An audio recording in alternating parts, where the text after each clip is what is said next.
제가 이제 20살이 되었을 때 이제 대학교를 다니면서 처음 기숙사 생활을 할 때가 있었습니다.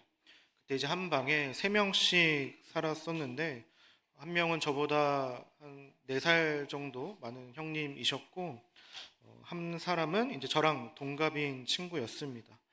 근데 그 친구는 이제 저랑 완전 반대되는 성향을 가진 그런 친구였습니다. 이 이야기를 하는 이유는 이제 좀 자유와 관련된 이야기를 하고 싶어서 합니다. 저는 이제 군대랑은 진짜 안 맞는 사람입니다. 여러분이 보셨을 때도 군대와는 참 어울리지 않겠다라고 생각이 드실 것 같습니다. 제가 이제 군대랑 진짜 안 맞는다라고 이제 생각한 이유는 이제 모든 자유를 이제 빼앗기고 통제에 따라야 하는 것이 저에게는 너무 힘든 일이었습니다. 근데 이제 저와 같이 이제 기숙사 생활을 하였던 그 친구는 어떤 친구였냐면 군대와 이제 찰떡인 친구였습니다. 꿈도 장교였습니다. 그래서 나중에 이제 ROTC를 하면서 이제 장교로 임관하게 되었는데 제가 봤을 때는 나중에 이제 임관하고 나서 진짜 장교가 되었을 때 군인이 되었을 때 그렇게 살아도 이제 충분할 것 같은데 20살부터 처음 대학교 입학을 하고 이제 기숙사 생활을 하면서부터 군대에 있는 것처럼 그렇게 살았습니다. 정해진 시간에 일어나고 이제 하루의 일과를 계획해서 또 살아가고 또 이제 되게 정의로운 성격을 가졌었고 또 정해진 시간이 되면 다시 잠에 드는 군대와 찰떡인 그런 친구였습니다. 그 친구를 보면서 나는 저런 생활을 죽어도 못할 것 같은데 어떻게 그런 생활을 싫어하지 않고 잘하나 그런 생각이 많이 들었습니다. 참 신기한 친구였습니다. 제가 봤을 땐 자유롭지 못하고 스스로 좀 얽매이고 자유가 억압돼 보이는 그런 삶이었는데 그 친구는 당연하다는 듯이 마땅히 그렇게 해야 한다는 듯이 그렇게 사는 그런 친구였습니다. 우리가 이렇게 자유를 누리는 것이 좀 중요한 일이긴 합니다. 저는 굉장히 자유롭게 사는 것을 좋아합니다. 또 여러분 중에는 이렇게 딱딱 맞춰진 삶을 살아가는 것을 더 선호하시는 분도 계실 것입니다. 우리는 그리스도를 통해서 자유를 누리게 됩니다. 1절의 말씀을 한번 읽어보도록 하겠습니다. 읽겠습니다. 그리스도께서 우리를 자유롭게 하려고 자유를 주셨으니 그러므로 굳건하게 서서 다시는 종의 멍에를 매지 말라. 아멘. 갈라디아서에서 사도 바울이 중요하게 다루는 것은 율법으로 의롭다함을 얻는다는 잘못된 가르침과 믿음으로 의롭다함을 얻는다는 복음의 진리입니다. 이 갈라디아 교인들이 잘못된 가르침을 따르지 않고 복음의 참된 진리의 말씀을 따라 살기를 사도 바울은 원했습니다. 사도 바울은 갈라디아 교회 이제 이방인 그리스도인들에게 다시는 종의 멍에를 매지 말라고 합니다. 이것은 이제 잘못된 가르침을 주장하는 유대인 그리스도인들의 주장에 따라서 할례를 받으며 율법을 지켜야 하는, 또 율법을 통해서 위로다함을 받는 그 잘못된 가르침에 빠져 살지 않기를 원하며 가르친 것입니다. 우리는 구원이 어디에서 오는가 그것을 명확히 알고 또 그것에 따라 믿을 수 있어야 합니다. 구원은 어디에서 오는 것입니까? 오직 하나님의 아들이신 예수 그리스도를 믿는 믿음으로 말미암아 주어지는 것입니다. 이 유대인 그리스도인들이 주장하였던 것처럼 할례를 받고 율법을 열심히 지켜야만 우리가 구원을 누리는 것은 아닙니다. 우리는 오직 예수님을 믿음으로 구원을 받는 이러한 믿음을 우리가 가질 수 있어야 합니다. 사도 바울은 유대인 그리스도인들이 주장하였던 것처럼 율법을 지키며 살아가는 것을 멍에를 맨다라고 말합니다. 율법을 반드시 지키며 살아가는 그러한 삶은 우리에게 큰 짐으로 다가오게 됩니다. 이 율법을 지키지 못하면 어떻게 되겠습니까? 유대인들은 엄청나게 많은 율법들을 지키며 살아갔었는데 그것들을 다 지키지 못하였을 때 죄책감을 느끼게 됩니다. 그러면서 율법을 이제 꼭 지켜야 한다는 부담감을 늘 가지면서 살게 됩니다. 우리는 이러한 멍해를 지며 살아가서는 안 됩니다. 우리는 신앙생활을 하며 이런 멍해를 메어서는 안 되고 하나님께서 우리에게 주시는 자유를 누릴 수 있어야 합니다. 우리가 믿음 생활을 하며 신앙생활을 하며 우리가 마땅히 하는 것들을 우리의 짐으로 멍해로 여겨서는 안 됩니다. 우리가 이렇게 한번 생각해 보았으면 좋겠습니다.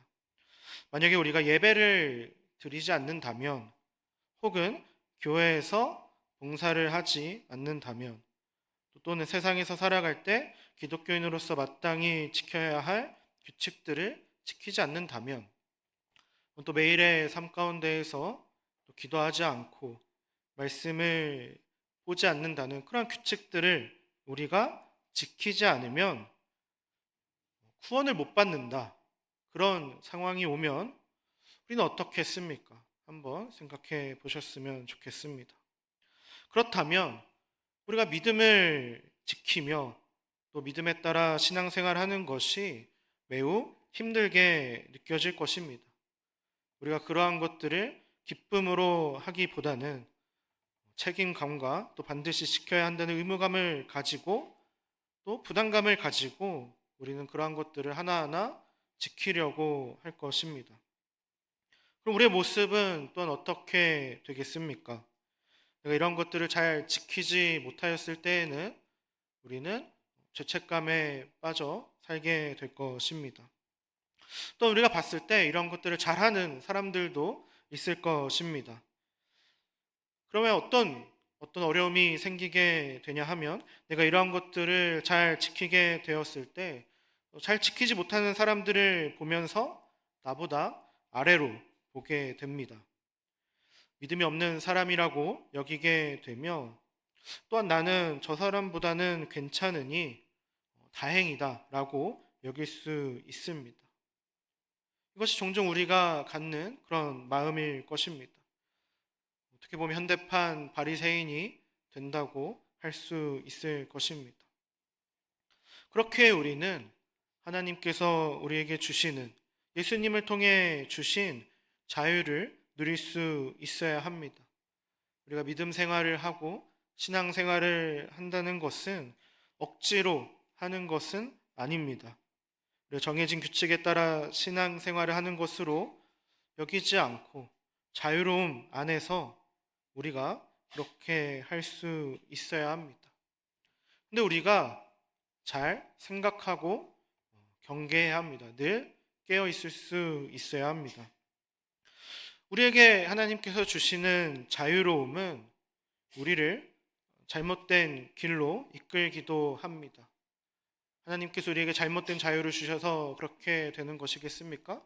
우리가 가진 부족함과 연약함으로 그렇게 되는 것입니다. 우리는 이 자유에 대해서 또 이렇게 생각해 볼 수 있을 것입니다. 나는 믿는 사람이니 하나님께서 우리에게 주신 자유를 잘 누려야겠다. 이렇게 여기며 행할 수 있습니다. 그런데 이것이 조금은 잘못된 방향으로 생각을 하고 그렇게 행하기도 합니다. 예배를 우리가 좀 빠져도 괜찮지 않겠는가? 예배를 빠져도 우리가 구원받지 않는 것은 아니기 때문에 우리가 굳이 1년 52주를 억지로 주일을 다 지키면서 드리지 않아도 되지 않겠는가? 또 하기 싫으면 하지 않아도 되는 자유가 있으니 억지로 교회에서 봉사하지 않고 헌신하지 않아도 되지 않겠는가? 또는 내가 세상 속에서 살아갈 때 억지로 내가 그리스도인이라는 것을 밝히지 않고 예수님 믿는 사람들이 지키며 살아가는 것들을 지키지 않고 그냥 자유롭게 살아가도 되지 않겠는가? 우리는 이렇게 생각할 수 있습니다. 여러분께서 혹시 이러한 마음을 가지고 계시다면 우리의 마음을 다시 한번 돌아보아야 한다는 것을 기억하셔야 합니다. 믿음은 우리에게 자유를 줍니다. 하나님께서 우리에게 참된 복음 안에서 자유를 누리게 하십니다. 그런데 우리는 이 자유함 안에서 바른 믿음으로 견고히 세워져야 합니다. 복음으로 우리가 바로 설 수 있어야 합니다.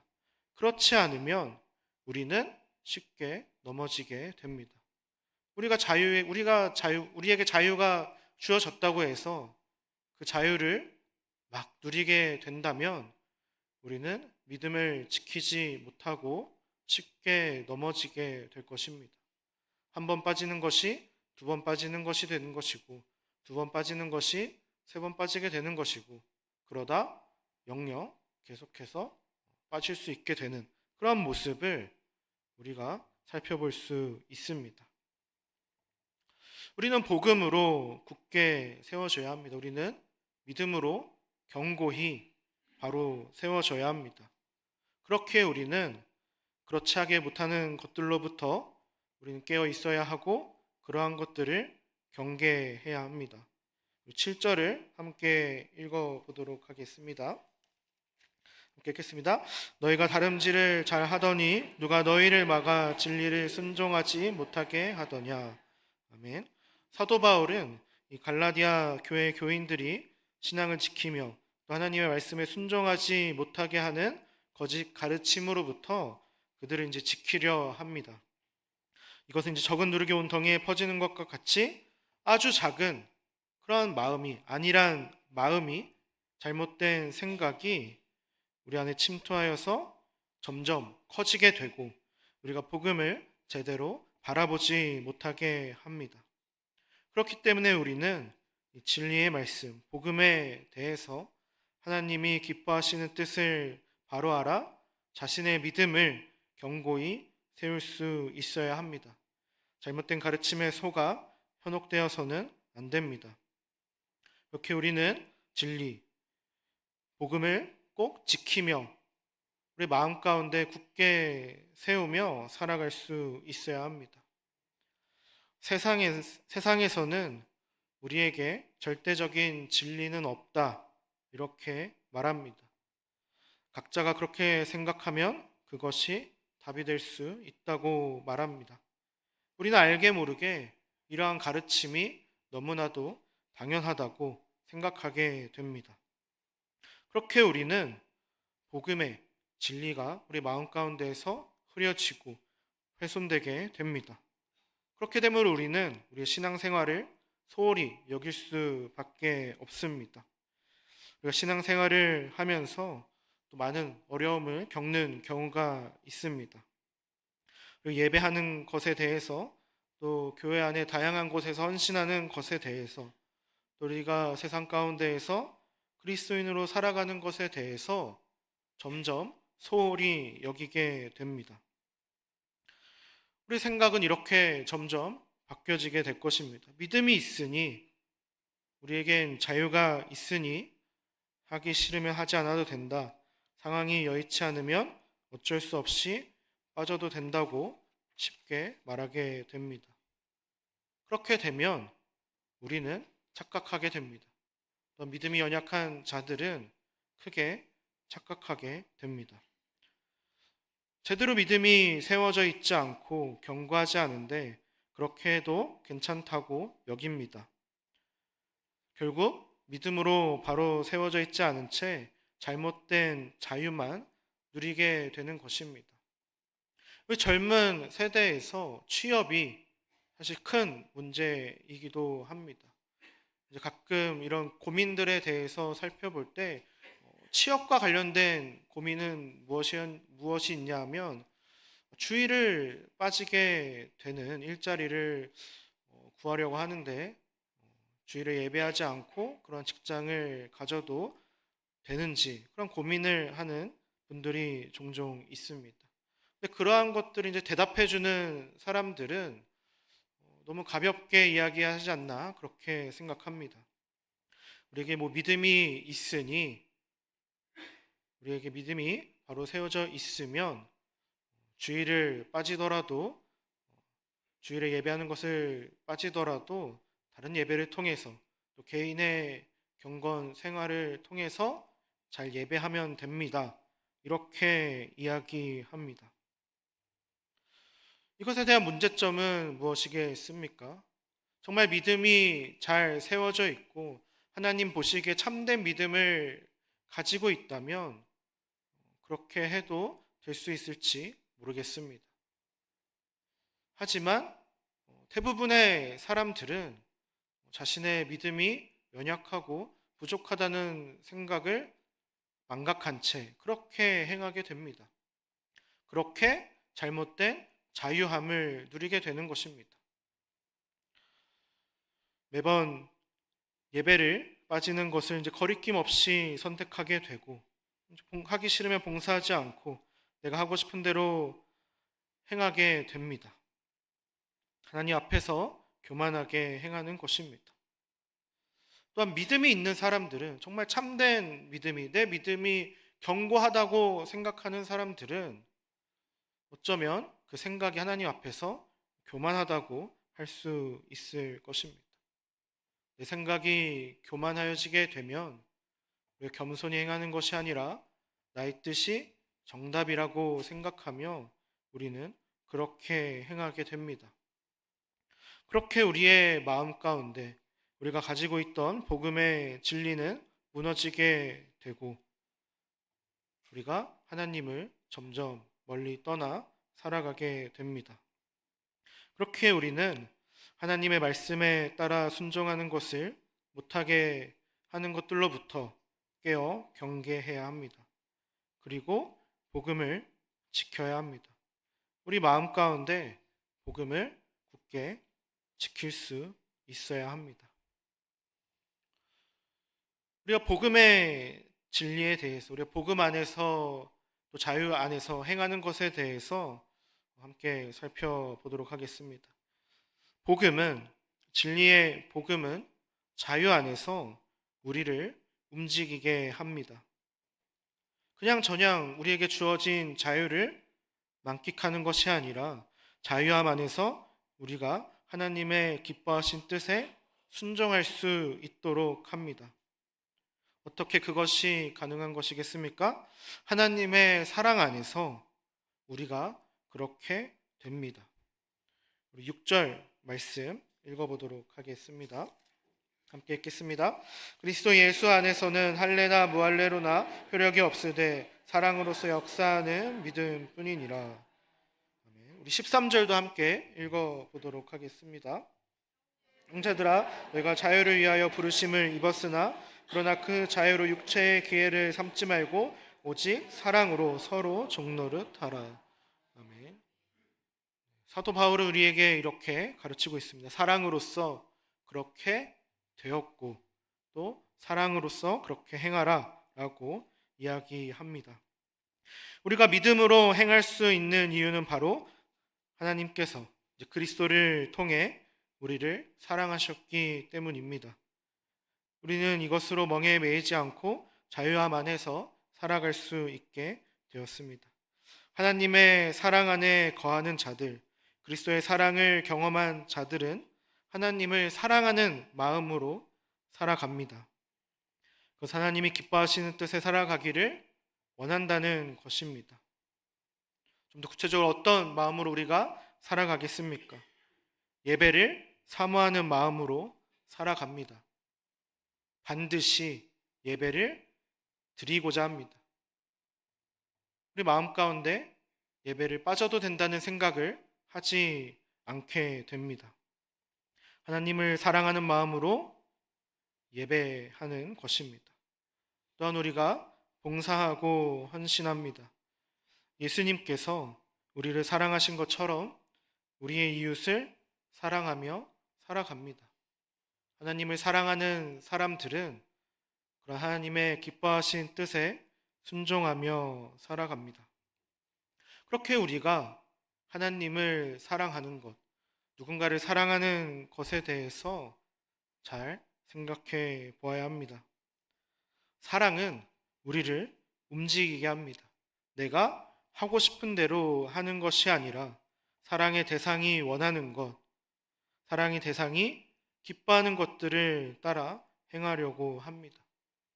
그것은 때로는 미련해 보일 수도 있습니다. 그것은 많은 불편함을 감수해야 하는 것일 수도 있습니다. 그렇지만 사랑은 우리를 움직이게 합니다. 사랑은 하나님이 보시기에 우리의 모습을 보고 기뻐하신 그 뜻에 따라 순종하게 합니다. 그렇게 우리는 하나님을 사랑함으로 하나님이 기뻐하시는 뜻에 따라 순종하며 살아갈 수 있어야 합니다. 우리에게 주어진 자유를 그냥 그 안에서 마음대로 낭비하는 것이 아니라 그 자유 안에서 하나님께서 주신 사랑으로 하나님의 뜻에 따라 순종하며 살아갈 수 있어야 합니다. 그것이 하나님께서 우리에게 주신 사랑으로 살아가는 것입니다. 정해진 규칙에 따라 행하는 것이 아니라 하나님께서 그것을 기뻐하고 좋아하시니 우리의 마음 가운데서도 그러한 것들을 사모하는 마음으로 행하는 것입니다. 그것은 우리를 더욱더 견고하게 세우게 됩니다. 우리의 믿음이 더욱더 단단해지고 바로 세워질 수 있도록 우리를 인도합니다. 말씀을 마무리하도록 하겠습니다. 사랑으로 인한 믿음은 우리가 다른 것들보다 하나님을 더욱 사랑하게 합니다. 하나님을 사랑하게 함으로 우리가 반드시 정해진 시간과 장소에 모여 함께 예배하게 합니다. 하나님께 예배하는 것을 소홀히 여기지 않게 합니다. 무슨 일이 있어도 반드시 하나님께 예배하게 합니다. 또한 우리를 헌신하게 합니다. 예수님의 사랑이 우리를 그렇게 인도합니다. 우리의 이웃들 또 내 주변에 있는 사람들을 예수님의 사랑으로 섬기도록 합니다. 그렇게 우리의 마음 가운데 하나님의 사랑이, 하나님을 사랑하는 마음이 넘쳐나기를 소망합니다. 그것을 위해서 하나님의 사랑을 구하고 또 간구하기를 바랍니다. 우리가 말씀을 사모하고 기도하기를 바랍니다. 하나님의 사랑, 그리스도를 통한 그 십자가의 복음을 우리가 반드시 누릴 수 있게 되기를 바랍니다. 그렇게 우리가 하나님의 기뻐하시는 뜻 안에서 하나님 보시기에 좋으신 그런 모습으로 행하는 우리 마포중앙교회가 되기를 주님의 이름으로 축복합니다. 기도하도록 하겠습니다. 하나님 아버지, 우리의 마음 가운데